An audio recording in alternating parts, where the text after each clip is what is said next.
everyone, and welcome to the podcast of Keeping It Real, the podcast where we discuss the most important trends among young people today.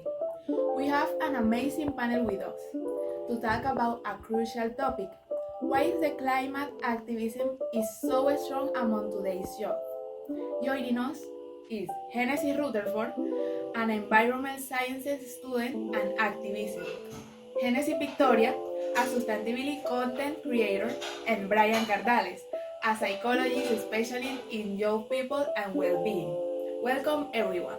Genesis Rutherford, I'll start with you. As a climate activism, why do you think that climate change is such a top priority for young people right now? I think climate activism resonates so much with young people because literally it's our future that's at stake. A science journey shows that if we don't act soon, the impacts of climate change will be irreversible. Unlike previous generations, where grow up witnesses direct effects like extreme highways, wildfires, and rising sea levels. It's something we can't ignore anymore.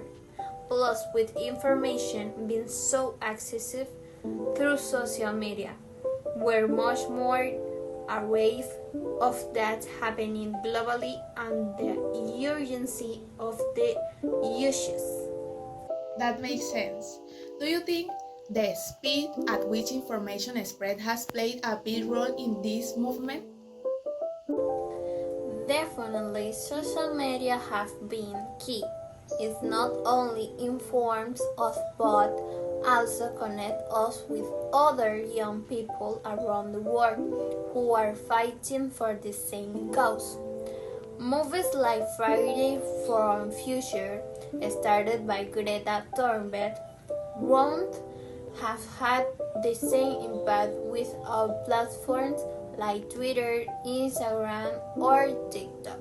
Genesis Victoria, you are a content creator and you talk a lot about sustainability. What's your take on the role of influencers play in this kind of activism? It's you, Brito. Influencers being a responsibility because we have the ability to reach thousands and sometimes millions of people in just a few seconds. And what we're saying is that a young people no longer watch challenge or use aesthetic content and till when your full information with I talk about reducing plastic use or supporting sustainable brands. I see a really positive response from my audience from thinking sustainability is an option, is a necessity. And I imagine it is also building community, right? Young people don't just want to be informed, they want to feel part of something bigger. Exactly. And when sharing sustainable habits or eco-friendly alternatives, young people feel like they're part of a global movement. In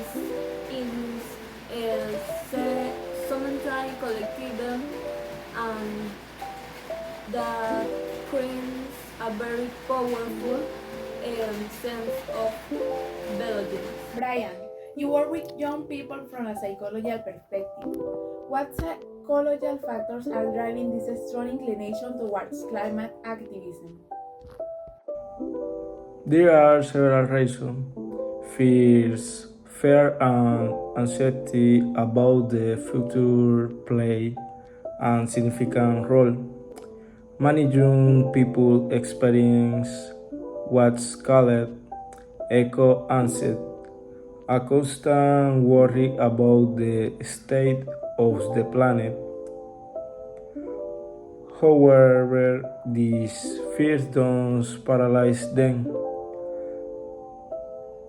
It pushed them to act. There is also the search for purpose to that young people want to do something magnificent with their life.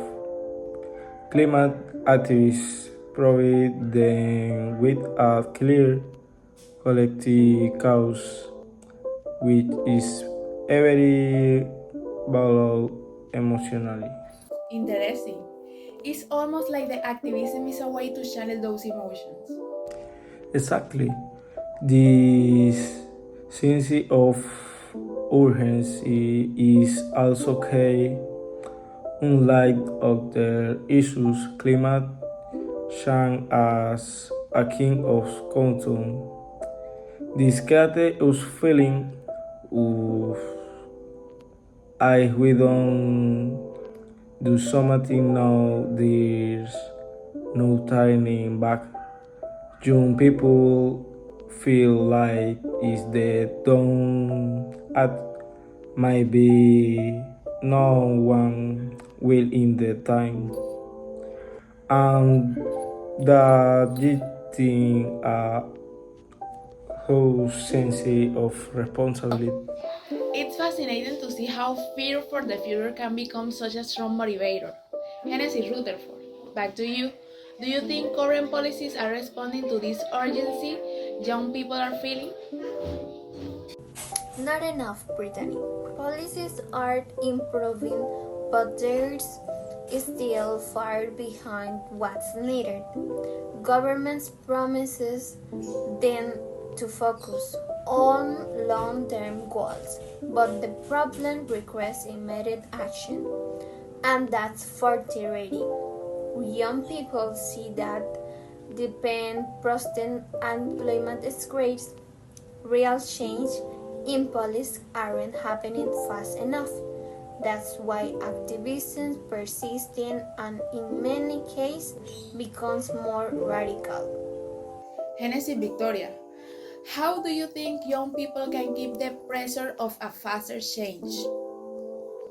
I think the power lies in continuing to make noise in educating ours. Another are also import or support company and politicians aligned with sustainability, balance voting with our purchasing decision is one way to open process, and of course continue to organize movements,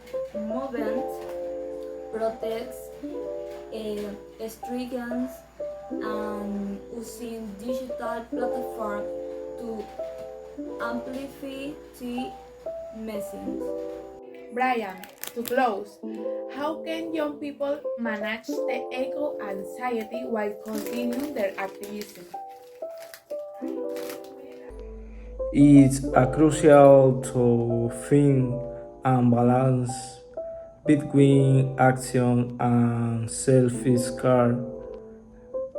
Be mindful of your personal limit and understand that activism is a collective effort, not just an individual one. Learn on communities that share the same values and talk openly about an exit of fears is very healthy. In the end, the key is to maintain hope because only with hope can we keep fitting. Thank you, Brian. I'll hold on to that. Hope and action. And to our listeners, remember that even though the challenge is huge, we are not alone in this. Thank you to all for you for being here today. It's been an incredible conversation. See you in the next episode of Keeping It Real. Until next time.